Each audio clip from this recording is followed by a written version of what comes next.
Kompas TV terkait dengan banjir bandang dan longsor di Sumatera Utara, Sumatera Barat, dan Aceh. Saya Vidi Batlolone. Saudara, warga korban banjir mencoba bertahan di tengah kondisi yang porak-poranda akibat banjir dan longsor di Provinsi Aceh, Sumatera Utara, dan Sumatera Barat. Seperti harapan mulai hadir dari bantuan yang mulai berdatangan dari sejumlah pihak. Banjir dan longsor yang melanda Provinsi Aceh, Sumatera Utara, dan Sumatera Barat menyisakan kisah duka bagi mereka yang kehilangan anggota keluarga dan juga warga yang harus bertahan hidup dengan keterbatasan akibat bencana. Korban banjir kini membutuhkan berbagai macam bantuan untuk menata hidup kembali, seperti makanan, pakaian, dan obat-obatan. Bantuan pun mulai datang dari berbagai pihak seiring dengan upaya pembukaan jalur-jalur yang sebelumnya terisolasi akibat banjir dan longsor. Planning buat penyaluran, kita udah ada tim khusus yang ngedevelop. Figur publik juga ikut ambil bagian dalam pengumpulan bantuan. Pendiri Malaka Project Ferry Irwandi misalnya, yang berhasil mengumpulkan donasi hingga mencapai 10,3 miliar rupiah. Kalau baca cerita-cerita evakuasinya, kan ada ibu yang memeluk anaknya. Ferry bahkan sempat melakukan live stream sambil berbincang dengan korban terdampak. Ini buat teman-teman yang nggak tahu, gue lagi nelpon sama CEO Kita Bisa, kebetulan orang Minang juga. Sekarang beliau lagi di Padang. Lebih dari 87.000 donatur ikut berpartisipasi dalam pengumpulan dana ini. Melalui platform Kita Bisa, total dana 10,3 miliar rupiah itu terkumpul dan segera disalurkan di lokasi terdampak, terutama wilayah terpencil. Ferry pun menyampaikan rasa terima kasihnya pada seluruh warga yang telah membantu, bahkan jauh melebihi target yang diharapkan.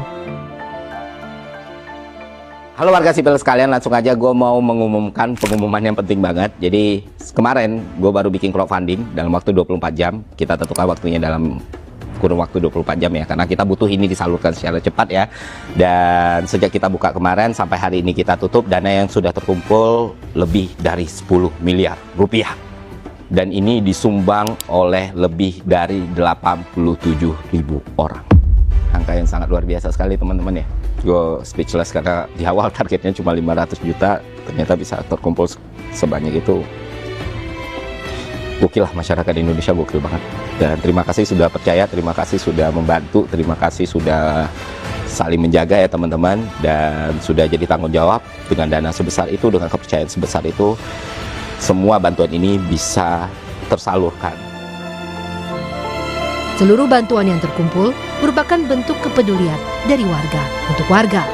Diharapkan seperti harapan hadir dan korban bencana banjir dan longsor di 3 provinsi di Pulau Sumatera ini bisa bertahan hidup dan perlahan bangkit. Tim Liputan Kompas TV. Saudara, untuk mengetahui lebih lanjut mengenai proses penyaluran donasi yang telah dilakukan melalui platform Kita Bisa, kita akan membahasnya bersama CEO Kita Bisa, Fikra Ijaz. Selamat siang Mas Fikra. Selamat siang Mas Ya, Fidi. Mas Fikra, kami mengapresiasi melalui platform Anda ini bisa juga terkumpul banyak bantuan termasuk untuk Sumatera Barat, Sumatera Utara, dan Aceh yang saat ini sedang dilanda bencana. Ini 10 miliar rupiah sudah dikumpulkan pendiri Malaka Project melalui platform Anda Kita Bisa. Nah, ini bagaimana rencana penyalurannya nanti?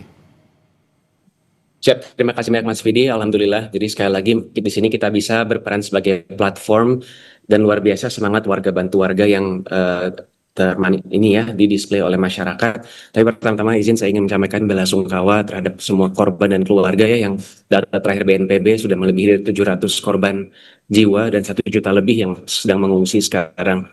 Nah, terkait penggalangan dana dari Ferry yang dilakukan selama hanya 24 jam saja ya, dari tanggal 1 Desember hingga kemarin 2 Desember terkumpul itu lebih dari 10,3 miliar dari 87.000 donatur, seluruh elemen masyarakat, perseorangan, individu, komunitas, bahkan ada perusahaan juga yang menyalurkan dana CSR mereka. Nah, tentu di sini peran Kita Bisa ada 2, Mas Fidi. Yang pertama, selaku platform kami menjaga agar proses penggalangan dan penghimpunan dana itu bisa terlaku secara masif dan juga transparan. Yang kedua, kami juga membantu mengkoordinasikan agar penyaluran itu bisa efektif dan tepat sasaran. Nah, untuk dana yang terkumpul di penggalangan dana Ferry ini itu merupakan satu dari kumpulan ada 300 lebih, Mas Vidi, penggalangan yang diinisiasi di Kitabisa untuk korban banjir Sumatera, itu baik dari tadi ya perseorangan, teman-teman public figure, influencer, komunitas, maupun juga NGO. Nah, ini kami berkoordinasi dengan berbagai pihak. Ada simpul-simpul relawan di lapangan, ada lembaga NGO yang juga sudah men-set up posko, termasuk juga pihak pemerintah yaitu Kementerian Sosial, TNI maupun juga pemerintah daerah setempat gitu agar sekali lagi penyaluran ini bisa berlangsung secara efektif. Yang diutamakan sekarang adalah penyaluran bantuan yang sifatnya emergency karena memang ini masih keadaan sangat darurat, akses logistik terbatas. Kita berkoordinasi selalu dengan warga lokal juga ya, bagaimana cara menyalurkan khususnya di daerah-daerah yang saat ini masih kesulitan untuk bisa mendapatkan akses seperti kalau Aceh ya di Tamiang. Itu juga masih menjadi tantangan. Jadi semua jalur kita coba tempuh, baik itu melalui darat, melalui sungai, ataupun juga berkoordinasi melalui udara bersama dengan TNI. Baik, kalau dari Ferry Irwandi sendiri sudah terkumpul sekitar 10 miliar, kalau dari berarti ada 300 lebih yang tadi Anda sebutkan itu kalau boleh diketahui seperti apa, Mas? Baik, tadi kalau untuk penggalangannya Ferry Irwandi yang sudah ditutup itu memang dia ada link sendiri ya, kitabisa.com/bantu Sumatera kita. Namun tadi di Kitabisa saat ini yang sudah terverifikasi ada 300 lebih penggalangan dana terkait korban banjir di Sumatera ini, Aceh, Sumatera Utara, dan juga Sumatera Barat. Secara total dana yang sudah terhimpun saat ini sudah melebihi 31 miliar dari 370.000 lebih orang baik ya, donatur yang menunjukkan semangat warga bantu warga ini. Dan sekali lagi semua dana ini kita akan koordinasikan penyalurannya agar bisa terlaksana secara cepat, efektif, dan juga tepat sasaran, Mas Vidi. Baik, selama ini perjalanan untuk menyalurkan bantuan ke wilayah bencana yang Anda ketahui seperti apa, Mas?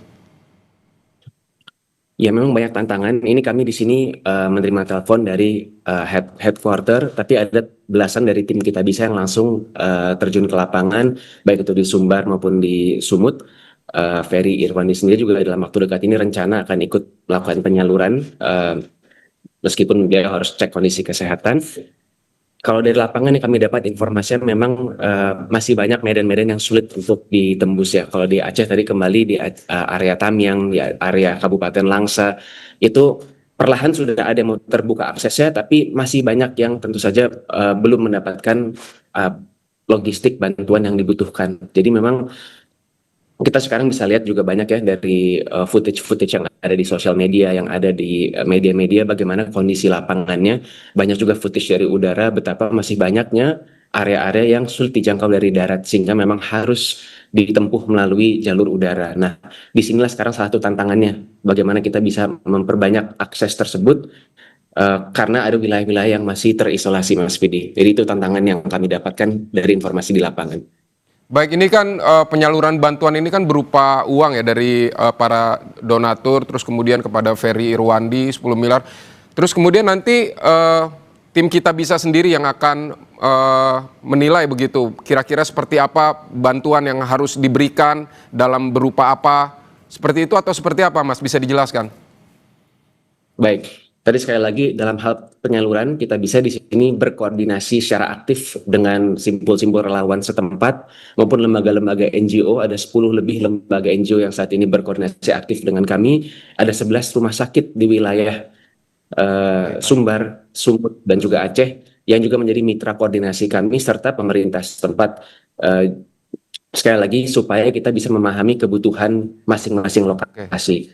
Nah, untuk pengadaannya sendiri ada beberapa cara, Mas Vidi. Jadi jika diberangkatkan dari Jakarta, tentu logistiknya akan diadakan di sini dan dititipkan untuk berangkat bersama. Tapi lebih banyak yang sebetulnya langsung di lokasi setempat itu diadakan ya, untuk misalnya bantuan-bantuan pangan, bantuan paket sanitasi, obat-obatan maupun logistik posko seperti tenda-tenda dan lain-lain.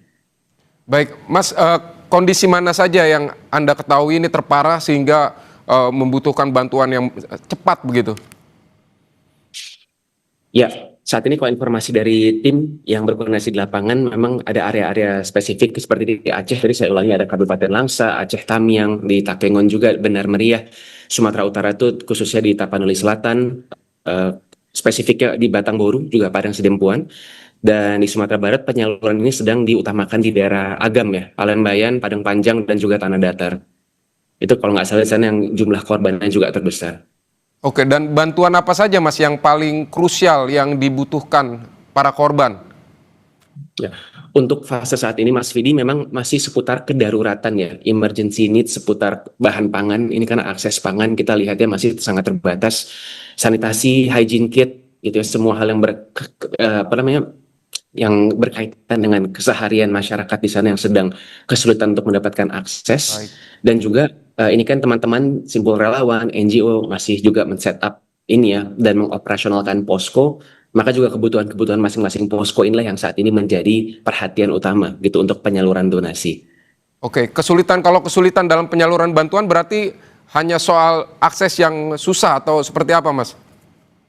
Utamanya hanya akses, yang terbesar tentu adalah akses gitu ya, karena ini kan Galodo dan juga ada longsor ya. Jadi memang ada area-area bisa dilihat, kita kan di sosmed banyak sekali melihat ya, ada yang sudah mencoba ke sana, tapi aksesnya secara darat itu sulit ditempuh atau belum bisa diterjang, secara sungai pun juga tidak bisa menyasar ke semua area gitu. Jadi memang salah satu opsi yang ada yaitu adalah bantuan melalui udara. Tapi ini kan juga secara ketersediaan itu terbatas ya, sehingga memang di sini menjadi salah satu tantangan terbesar untuk akses kembali ke setiap pihak dan keluarga yang terdampak. Karena ini luas sekali cakupan dari banjir dan longsornya ini, Mas. Baik, Mas Fikra, CEO Kitabisa, terima kasih untuk penjelasan Anda di Kompas TV. Semoga apa yang Anda lakukan dan juga para donatur untuk menyumbang ini bantuan bisa segera sampai dan bisa digunakan oleh para korban bencana alam di Aceh, Sumatera Barat, dan Sumatera Utara. Mas Fikra, terima kasih banyak. Amin ya rabbal alamin. Terima kasih Mas Vidi. Selamat siang. Saudara, Dewan Perwakilan Daerah atau DPD melalui ketuanya Sultan Bakhtiar Najamuddin mendorong pemerintah pusat menaikkan status bencana banjir bandang dan longsor di 3 provinsi Pulau Sumatera. Kita akan kembali usai jeda.